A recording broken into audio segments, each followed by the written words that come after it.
नमस्कार, मैं रचना शर्मा चढ़ती कला टाइम टीवी देख रहे सभी दर्शकों का स्वागत करती हूं। आप देख रहे हैं टॉप 10 न्यूज। दिल्ली की राजनीति में नया अध्याय जुड़ गया है। बीजेपी विधायक दल की बैठक में सर्वसम्मति से रेखा गुप्ता के नाम की मंजूरी मिलने के बाद उन्होंने आज दिल्ली के मुख्यमंत्री पद की शपथ ली है। उपराज्यपाल वीके सक्सेना ने उन्हें मुख्यमंत्री पद की शपथ दिलाई। शालीमार बाग से पहली बार विधायक बनी रेखा गुप्ता राजधानी की 9वीं मुख्यमंत्री बनी है। उनका शपथ ग्रहण समारोह दोपहर 12 बजे रामलीला मैदान में आयोजित हुआ, जिसे विशेष रूप से राम मंदिर थीम पर सजाया गया था। दिल्ली के मुख्यमंत्री रेखा गुप्ता के शपथ ग्रहण समारोह में हिस्सा लेने के लिए प्रधानमंत्री नरेंद्र मोदी रामलीला ग्राउंड मैदान में पहुंचे थे और उनके साथ केंद्रीय गृह मंत्री अमित शाह, बीजेपी के राष्ट्रीय अध्यक्ष जेपी नड्डा रामलीला मैदान में मौजूद रहे। वहीं भव्य समारोह में कई राज्यों के दिग्गज नेता भी पहुंचे हुए थे। दिल्ली की नवनिर्वाचित मुख्यमंत्री रेखा गुप्ता को जेड कैटेगरी की सुरक्षा प्रदान की गई है। वहीं दिल्ली सीएम के साथ आज 6 मंत्रियों ने भी शपथ ग्रहण की है।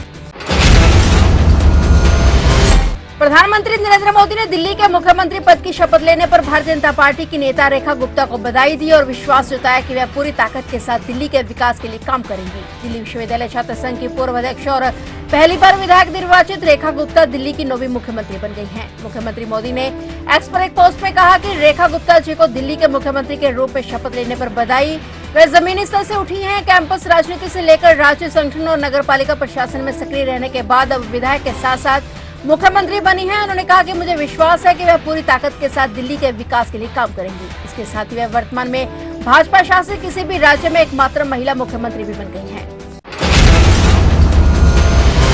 केंद्रीय गृह मंत्री अमित शाह ने जम्मू कश्मीर प्रशासन को आदेश दिया है कि वे अप्रैल 2025 तक 3 नए आपराधिक कानूनों का पूर्ण क्रियान्वयन सुनिश्चित करें। इन कानूनों के क्रियान्वयन के लिए शाह ने कई सिफारिशें की, जिनमें पुलिस कर्मियों और प्रशासन के रवैये में बदलाव, लोगों के बीच नए कानूनों के बारे में जागरूकता पैदा करना और त्वरित न्याय सुनिश्चित करने के लिए प्रौद्योगिकी का अधिकतम उपयोग करना शामिल है। गृह मंत्री ने कहा कि जम्मू कश्मीर प्रशासन को नए आपराधिक कानूनों के प्रावधानों के बारे में जांच अधिकारियों का 100% प्रशिक्षण जल्द से जल्द सुनिश्चित करना चाहिए। उन्होंने आरोप पत्र दाखिल करने की प्रक्रिया में तेजी लाने के लिए पुलिस अधिकारियों की जिम्मेदारी तय करने की जरूरत पर जोर दिया।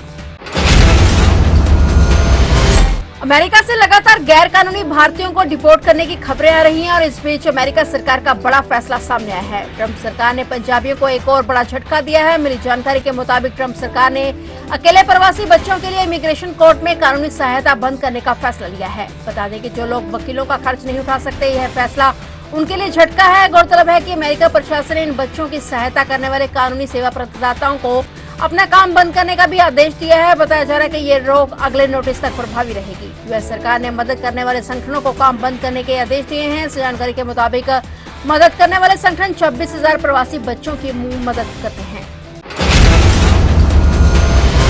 उत्तर प्रदेश के इतिहास का सबसे बड़ा बजट आज पेश हो गया है। योगी सरकार ने वित्तीय वर्ष 2025-26 के लिए 8,08,736 करोड़ 6 लाख रुपए का ऐतिहासिक बजट विधानसभा में पेश किया।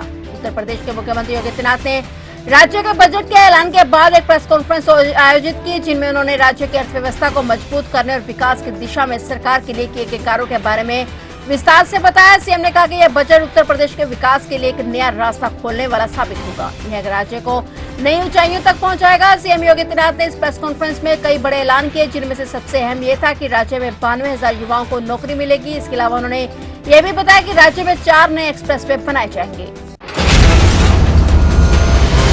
महाराष्ट्र के डिप्टी सीएम एकनाथ शिंदे को जान से मारने की धमकी मिली है। गोरेगांव पुलिस को एक अज्ञात शख्स द्वारा भेजे गए ईमेल में डिप्टी सीएम शिंदे की गाड़ी को बम से उड़ाने की धमकी दी गई। इसके अलावा इसी तरह की धमकी भरा मेल मंत्रालय और मुंबई के जे मार्ग पुलिस स्टेशन को भी प्राप्त हुआ है। इस मामले को लेकर पुलिस ने जांच शुरू कर दी है और सुरक्षा को बढ़ा दिया है। धमकी मिलने के बाद अधिकारियों ने सभी संबंधित सुरक्षा एजेंसियों को सूचित किया है और मामले की गंभीरता को ध्यान में रखते हुए आवश्यक कदम उठाए जा रहे हैं। आज भाजपा की रेखा गुप्ता दिल्ली की नई सीएम बन गई हैं। इस मौके पर उन्हें देश भर से बधाई देने वालों का तांता लगा हुआ है। इस बीच दिल्ली के पूर्व सीएम और आप सुप्रीमो अरविंद केजरीवाल ने भी रेखा गुप्ता को बधाई दी। उन्होंने अपने ट्वीट में लिखा कि दिल्ली की मुख्यमंत्री बनने पर रेखा गुप्ता जी को बहुत बहुत बधाई। मैं उम्मीद करता हूं कि दिल्ली की जनता को किए गए सारे वायदे वे पूरे करेंगी। वहीं केजरीवाल ने कहा कि दिल्ली की जनता के विकास और भले के लिए हर कार्य में हम उन्हें सहयोग करेंगे। महाराष्ट्र के कृषि मंत्री मणिकराव कोकाटे को नासिक जिला अदालत ने बड़ा झटका देते हुए 2 साल की सजा सुनाई है। इसके साथ ही मणिकराव कोकाटे को 50,000 रुपए जुर्माना भी लगाया गया है। ये मामला 1995 से जुड़ा हुआ है, जब मणिक राव और उनके भाई सुनील कोकाटे पर आवासीय योजनाओं के तहत धोखाधड़ी और दस्तावेजों में हेराफेरी का आरोप लगाया गया था। कोर्ट ने मणिक राव कोकाटे और उनके भाई को दोषी ठहराया और दोनों को 2 साल की सजा सुनाई है। हालांकि इस मामले में 2 अन्य आरोपियों को राहत मिली है, उन्हें सजा नहीं दी गई। इस फैसले के बाद मणिक राव कोकाटे को अपनी राजनीतिक स्थिति पर बड़ा खतरा हो सकता है। सुप्रीम कोर्ट ने उच्च न्यायालय के न्यायाधीश के खिलाफ दिए गए लोकपाल के आदेश पर रोक लगा दी है। सुप्रीम कोर्ट ने इस पर नाराजगी जाहिर करते हुए बताया कि ये बहुत परेशान करने वाली बात है। सुप्रीम कोर्ट ने न्यायपालिका की स्वतंत्रता पर चिंता जाहिर की। उन्होंने इस मुद्दे पर केंद्र सरकार को नोटिस जारी किया है। साथ ही लोकपाल, रजिस्ट्रार और उच्च न्यायालय के न्यायाधीश की शिकायतें करने वाले शिकायतकर्ताओं को भी नोटिस जारी किया गया है। दरअसल लोकपाल ने उच्च न्यायालय के मौजूदा न्यायाधीश के खिलाफ शिकायत पर सुनवाई की। ऐसे में सुप्रीम कोर्ट ने स्वतः संज्ञान लेते हुए इस मुद्दे पर सुनवाई की कि क्या उच्च न्यायालय के न्यायाधीश भारत के लोकपाल के अधिकार क्षेत्र के अंतर्गत आते हैं या नहीं। अब पीठ इस मामले पर 18 मार्च को सुनवाई करेगी।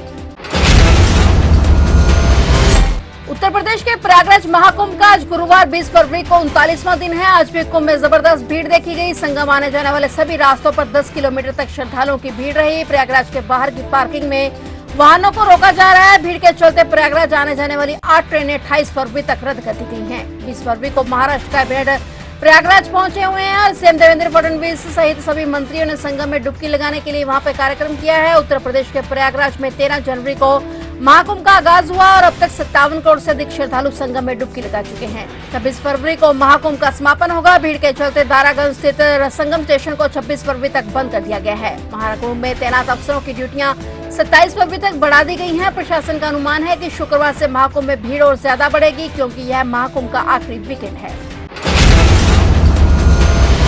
फिलहाल टॉप 10 न्यूज में इतना ही और नए समाचारों के साथ फिर से हाजिर होंगे। तब तक के लिए देखते रहिए चढ़ती कला टाइम टीवी।